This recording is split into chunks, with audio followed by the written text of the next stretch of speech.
안녕하십니까, 이경옥입니다. 중공군 제16 전투기가 또 대만 영공을 침공했습니다. 중국 중앙통신은 11월 7일 저녁 중공 제16 전투기 4대가 또 대만 남서부 방공식별구역을 침공했다고 보도했습니다. 대만 공군은 공중 초계 병력으로 대응하였고 태거 방송을 하며 방공탄을 발사해 추적했습니다. 슬리번 백악관 국가안보보좌관은 이날 CNN과의 인터뷰에서 미국 정부는 대만의 현상 유지를 기대하며 이러한 상황이 국익에 부합된다고 판단한다. 우리는 일방적으로 현상을 바꾸려는 중공의 행동에 반대하고 우려한다. 그들의 행동은 양안 관계의 평안과 안전을 해쳤다고 말했습니다. 2020년 9월 중순부터 대만 국방부는 공식 홈페이지 칼럼 실시간 군 상황에서 중공 군용기의 대만 침공 사실을 공개했습니다. 10월 1일 이후 중공의 군용기는 전례 없이 대규모로 대만을 교란했습니다.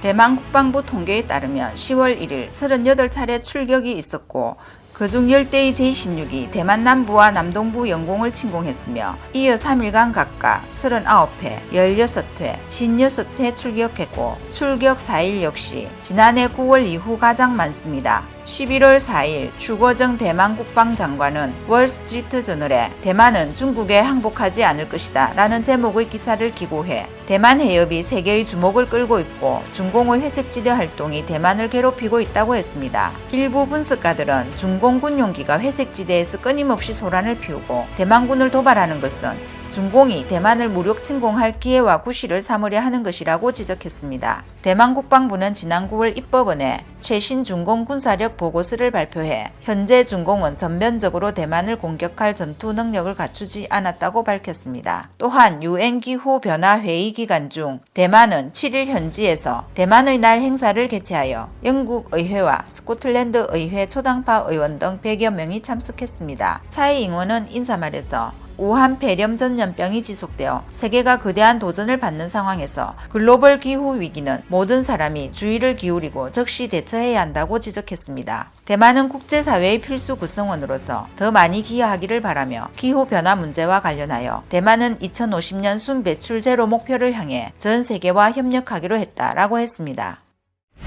다음 뉴스입니다. 미군이 중공의 미사일과 드론을 격추할 최강 레이저 무기를 개발 중입니다. CCP의 지속적인 극초음속 미사일 개발에 대응하여 미군은 두 방산 업체의 드론과 미사일을 파괴할 수 있는 300kW 레이저 무기 제작을 의뢰했습니다. 미국 GAEMS와 보잉이 제작 예정인 분산 고에너지 레이저 무기 시스템은 보잉의 표적 추적 기술과 GAEMS의 레이저 무기를 활용할 예정입니다. 미국의 과학 잡지 파퓰러 사이언스는 300kW의 신무기는 순항미사일, 유인항공기, 무인항공기, 로켓포 혹은 화포 등 다양한 위협을 요격할 수 있다고 보도했습니다. 이 레이저 시스템에는 2개의 7세대 레이저 헤드를 장착했으며 패키지는 매우 작고 가볍습니다. 최근 아키텍처가 개선되어 모노빔 DG 레이저는 빔 조합 없이 간단한 디자인으로 광섬유 레이저에 필적하는 빔 품질을 구현할 수 있습니다. 신무기는 비행물체를 추적하고 레이저빔을 투사 발사합니다. 이 레이저빔의 위력은 매우 강력하여 접촉하는 모든 것을 불태워 무력화할 수 있습니다.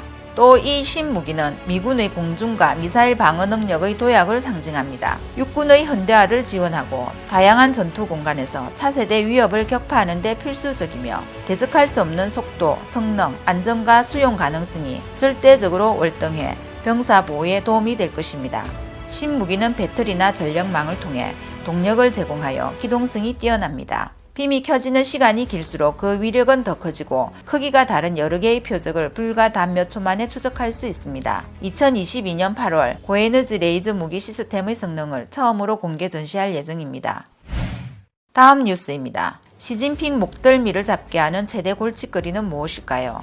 중국 기근 감찰 잡지는 최근 시진핑의 장기적인 골칫거리를 폭로했다라며 많은 중공 하급 관리들은 임무를 피하고 바로 탕핑을 선택하여 종종 작은 일이 큰일이 되고 큰일은 터져버린다라고 했습니다. 중공은 최근 여러 기사를 연이어 발표했는데 모두 관리들의 탕핑과 관련이 있으며 시진핑도 속수무책이라는 것입니다. 2016년 중공 전문가 진창롱은 2015년 이후 지방 엘리트와 정부는 일반적으로 일을 하지 않으려고 한다라고 말했습니다. 또 또 일을 제대로 하는 사람이 없고 모든 정책이 공허하다라고 말했습니다. 이러한 현상은 시진핑이 집권하기 전 짱쯔민이 관료들 사이에서 조용히 부자가 되자라는 말을 유행시켰는데 시진핑이 집권하면서 모두 그를 대단하다고 생각하지만 사실상 자신들의 이익과 맞지 않다고 생각해 부드러운 저항을 하기 시작했기 때문입니다. 중앙기율검열위원회의 기사가 진찬롱의 발언과 들어맞았습니다. 탕핑에는 여러 방식이 있다. 어떤 관리들은 돈을 받지 않고 일도 하지 않는다. 어떤 관리들은 국민의 대응은 매우 열성적이지만 진도를 물으면 상관없는 얘기만 한다라고 합니다. 일부 관리들은 긴급 상황이 발생하면 밤새 긴급회의를 열지만 그 후 추가 행동이 없거나 하고 싶은 일을 할 뿐입니다. 한 군청 직원은 어떤 관리들은 효율이 있지만 문제가 생길까봐 차라리 일하지 않는다고 하였습니다. 자유아시아 라디오는 지난 1월 시진핑은 관리들이 자신의 서면 지시만을 기다리고 말만 하고 실제 행동은 하지 않는다고 비판한 것으로 보도한 바 있습니다. 미국 시사평론가 스사는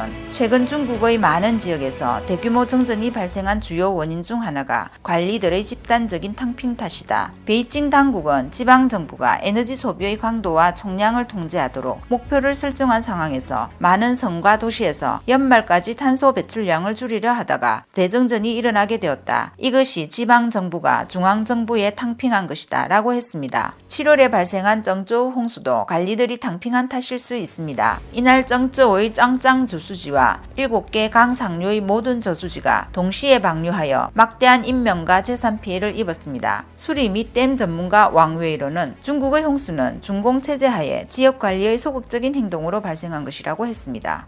오늘 소식은 여기까지입니다. 시청해주셔서 감사합니다.